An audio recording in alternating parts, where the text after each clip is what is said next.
Okay, so here we go. All right, good. Here we go. John Kurlander. Roberto. Thank you. Nice to meet you. Nice to meet you too. And this is a very, very good interview. I think that it is what anybody wants to do, an interview to John Kurlander. Okay, really? Okay. You have a lot of history Yeah. in audio and sound. Yeah. And what about if we begin with your history? Okay. Tell us about your history. How did you start? Okay.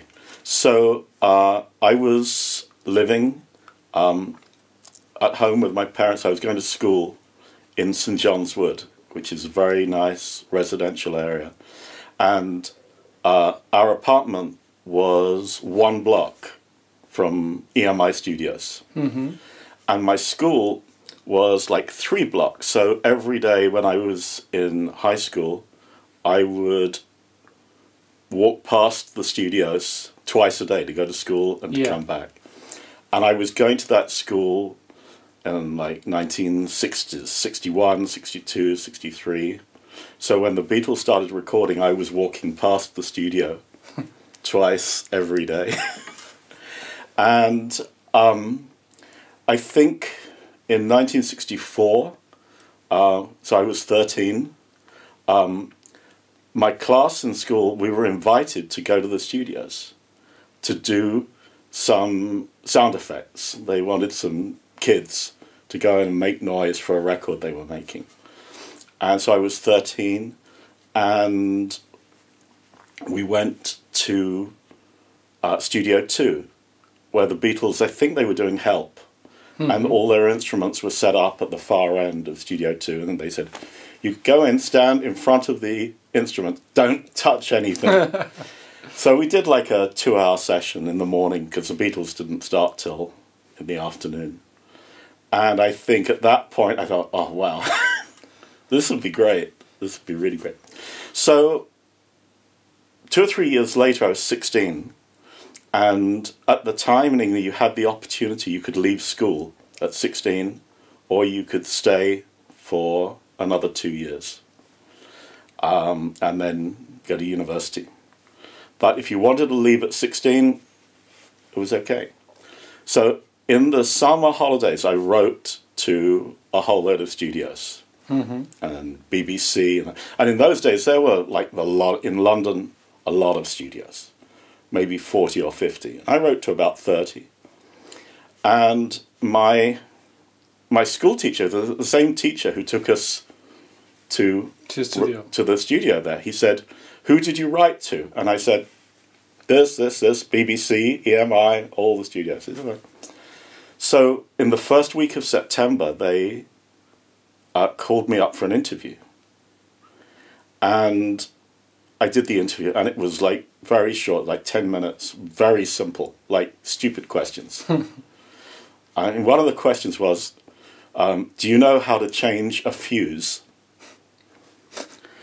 Yeah, and I mean, I don't know whether it was a trick question, but I mean, very simple questions. So I did that, and about 3 days later, I got a letter saying, we would like you to offer you a job as an assistant. So I went back to the school and I said, do I still have the option to leave? You know, because we'd already started the new term. And they said, if you want, if that's what you want, you do it. So I left, and I started like at the end of September in 1967. And I'd been working there for about 6 months later, like January or February the next year. And I was doing okay. It was okay. And I came out of the studio, and on the steps, I saw my teacher from the school. And because it's all in the same, everything's very close, the school, my house, and the studio. And he said, so how's it going? I said, you know, it's good. I'm learning stuff, and they're teaching me everything they need to teach me. And he said, so you're happy and no regrets? I said, no, it's really good. So as he was going, he said, okay, so say hello to Gus for me. And I said, Gus. And Gus was the assistant manager. Gus. A guy called Gus Cook, right? And he said, say hello to Gus Cook for me. And I said, how do you know Gus Cook? And he said, he's my next door neighbor and my best friend. And that's it. And then he said goodbye, and he didn't say anything else. And I went, okay. So, you know, because everything was too easy. I get an interview, I get a job offer, I get the job. It's like, how can it be this easy? And when I talk to people now, and they say, oh, you know, how did you do it? You know, how can you do this? How can you be so lucky? And I said, well, you've got to be lucky. So I'm like 99% sure that he arranged it. Yeah. Even though he didn't say. It was all prepared. It was all prepared, but he didn't say anything. He wanted me to go there and not know. Because it could have been, you know, I could have got fired. Yeah. You know, if I was no good. So he'd prepared everything. So the first 3 months I was working in the tape library, which is the first job, and you have to work in the tape library, and they have you deliver tapes, and you take tapes to the studio, and they say, just take the tape and stay there and watch what's going on, and don't say anything, just stand at the door. So I did that, and after Christmas of '67, I'd only been there like 2.5 months, and they said, when you come back after the Christmas holiday, you won't be in the tape library, you'll be an assistant. A progress. Yes.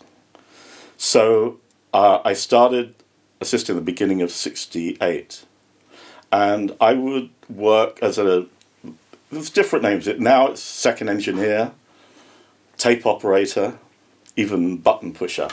Button push because of the machines on the tape. But basically run the tape and do everything, make coffee and do everything. And in Spain have the same person. Same thing. Yeah. It's a bit different now, but the responsibility is different. But even so, you know, with the tape, in those days, not all some of the tapes were open. They had tape on a platter, and when you did rewind too fast, you could destroy the tape. It could fly off. Yeah. So it was quite responsible, and you could get into trouble if you did it wrong, or you could press erase and then, you know, there's no backup if you erase it. So it was an important job, and I assisted. The sessions were all like 3 hours of this and 3 hours of that. So there'd be 3 3-hour sessions, morning, afternoon, and evening.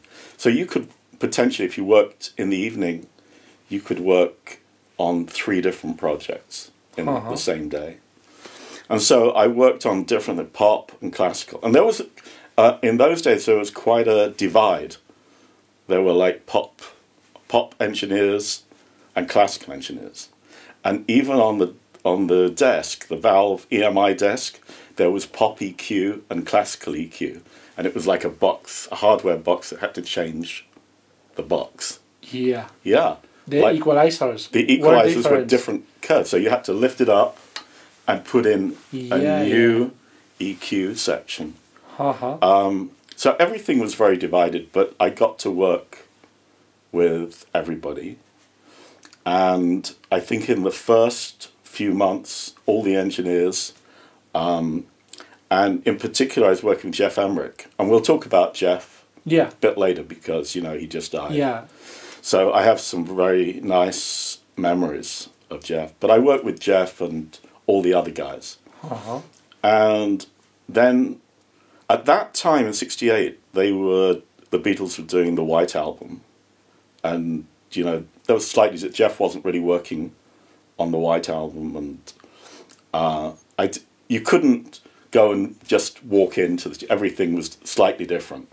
Because the tapes for the Beatles sessions were not kept in the same library as the rest of the things. So I never got to see or anything, and you couldn't just walk. They were all closed sessions.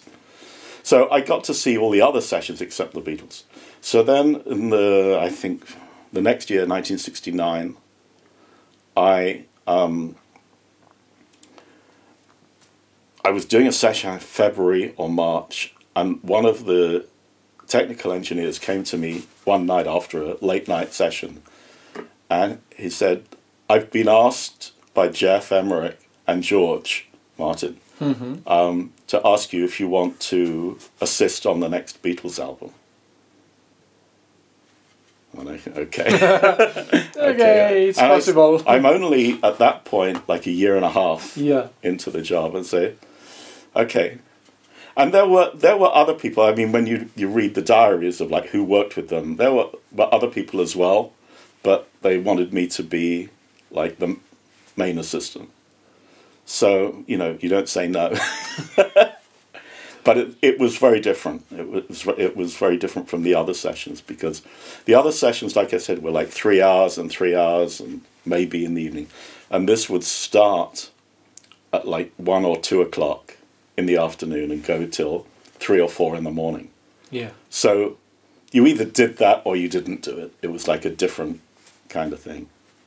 So I basically did it because Jeff and George asked me to. And couldn't say no.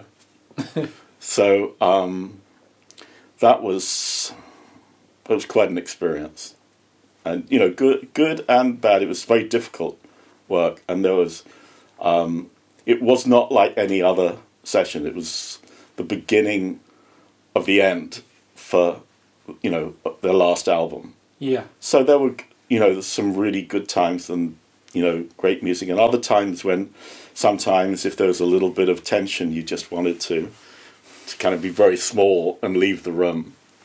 But you couldn't, you had to stay there. So sometimes, it was difficult.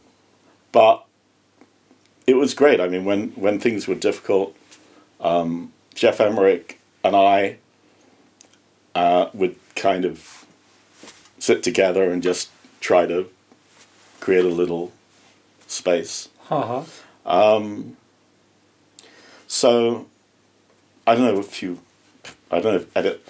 you want to go into the rest of the Beatles now, but we could just carry on, and then you could ask specific questions. So, well, I'll just keep going, and you can ask any specific. So anyway, I worked with the Beatles on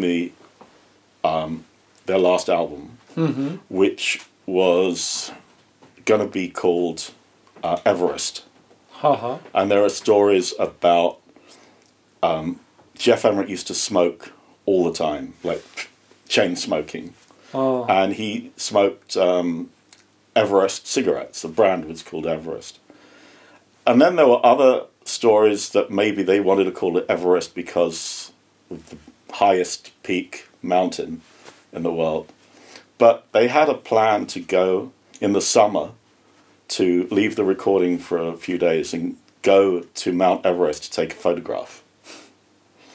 And the journey, even in the 60s, even with a private plane, would take a long time because it's very long distance. And they weren't that in the end. They thought it was a good idea, but they really didn't want to go. And I'm almost sure that it was Paul who said, "Look, let's just not go. Forget it. Tomorrow, get the photographer, and we'll go out in the street, and we'll take a picture outside the studio in the street, and we'll call the album Abbey Road, and we'll forget about Everest. Forget it." So they did it the next day, and it was done. And it is the classical picture we have of the Abbey Road street. Yeah. And then, I don't know, about 2 or 3 years later, the manager of the studio said, this is EMI Studios. It's been EMI Studios since 1930. I think we should change it to Abbey Road. So the studio was renamed, but it wasn't. It was a few years later from the album. So anyway,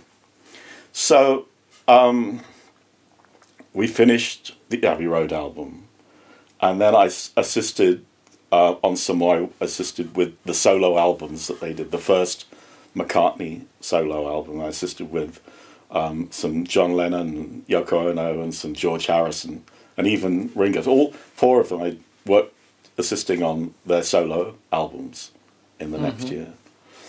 And during that time, there was a bit of a disagreement with the manager. They had a new manager, and he was very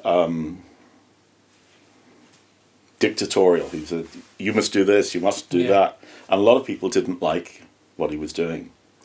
And one day, there were 3 engineers who decided to leave on the same day. And it was Jeff Emmerich, Ken Scott, and Peter Vince, and they were all the top 3 guys of the studio. Just they resigned and they left and they went to different. And Jeff, who was he went to work with George Martin at Air Studios, and Ken Scott went to Trident Studios, and Peter Vince went to work with one of the producers that he knew. So the next day, they were missing 3 engineers. Big problem. So 3 of us got called to the office, and they said, "We need 3 new engineers now. And the 3 will be me, Alan Parsons, and John Leckie." And all 3 of us were the same age and no experience of engineering. We knew nothing really other than how to assist. Yeah. And so we had like instant promotion because the studios had no other choice. And they were a little bit, the management were in shock that they just lost their top 3 engineers. So for about 6 months, John Leckie, Alan, and I would rotate, and we would work with each other. And one day I would engineer, and Alan would be my assistant, and then the next day it would be the other way around. And then maybe John Leckie would engineer, and I would assist, and so we would like rotate. Yeah. So after about 6 months, we began to learn something, because we couldn't learn from these top engineers because they'd just left. And when I tell people now, like, how did you get promoted? You'd only been there like 2 or 3 years, and you're suddenly promoted. I said, well, this is the story. Yeah. It's just like that. This is part of the life. Yes. So, but it doesn't happen very often. Yeah. So, I would have been, I don't know, maybe 21. And the same with Alan, and John Leckie, and now we're engineers and very young. And so things went on. We were doing, Alan had an idea to do an Alan Parsons project. Yeah. And John Leckie was doing more like harder rock bands and progressive rock. And I was doing a whole lot of like different things. And I was always interested in orchestral music. And one of the classical, I was telling you that classical engineers and pop were 2 different divisions. And one of the classical engineers said, I was assisting him on something, because I was still assisting as well. I was engineering and assisting in that period. And he said, I'm going to have a session in Liverpool with the Liverpool Philharmonic Orchestra. And would you like to do it for me? And I said, but, I've assisted you and I've watched you, but I don't know what to do. And he said, well, I'll tell you what to do. Write this down on a piece. And I took notes of everything he said. And he said, don't get clever. Don't try this idea. Just do what I tell you. So I went up and I did big classical, like 80-piece orchestra in Liverpool. And it was kind of good because it was a location recording and it wasn't at Abbey Road, so nobody was watching me. If I got it wrong, no one was watching me. And also the other thing which was unbelievable, the producer of the thing, I said, how do you feel about this? You know, I've never done. And he said, look, if you screw up and it's terrible, I don't mind. But I don't want you to feel bad. I don't want you to feel guilty. He said, it's all right with me. And I said, well, if it's all right with you, it's all right with me. And I've got the notes. I'll try not to screw up. So, yeah. So I did my first orchestral record, classical, after, I think it was maybe only 4.5 years in. Also very, very young. And, you know, then, so I did a lot of classical recording and pop. I used to, they allowed you to do whatever you wanted to do. I want to do this, I want to do that. And, you know, there's some really good times. And I started doing some classical recording. Then, in the early 1980s, it became really, really popular. And this is something that was featured in the Spinal Tap movie, where the Spinal Tap movie at the end. I don't. You don't know. It's a big American comedy documentary about heavy metal. I never seen it. Where at the end of the movie they say a heavy metal band says, "I think I'd like to do some of my acoustic songs with the London Philharmonic Orchestra." And that was kind of a satire on what happened in the 80s, because every big rock band wanted to work with a big orchestra. Mm-hmm. And I was doing big orchestras, like 80-piece orchestras, for people like Elton John and Toto and even Ozzy Osbourne. I actually did a session, 2 sessions with Ozzy Osbourne singing live with an orchestra. But with his band? Or no, just alone? No, there was a piano and a drum track and Ozzy singing. And it's on his album Bark at the Moon. It's one of his most famous albums. I don't hear it. Yeah, it's interesting track. But it was really interesting to work with those kind of people. And there were a lot of them. And also at that time, you know, when you're talking about doing strings with strings and orchestra with rock bands and pop songs, a lot of people in those days from Spain would come over. They flew over to London for 1 day or 2 days, and we'd do orchestra recordings. So in the early 80s, I worked with a lot of Spanish acts. Particularly, I remember one of the Spanish producer, Oscar Gomez. Oscar Gomez. Yes. He would come over, and maybe once every 5 or 6 weeks, we would do 1 or 2 sessions, strings, woodwind, brass. So it was a good, for what I was doing, it was a good mixture. And then I did a lot of what they called crossover, and I did Hooked on Classics and classic rock. And then in 1982, Luis Cobos came over, and I started working with Luis in London. So I was doing that kind of work. And then that continued throughout the 80s. And then I just a bit of everything, bit of classical orchestra with rock. And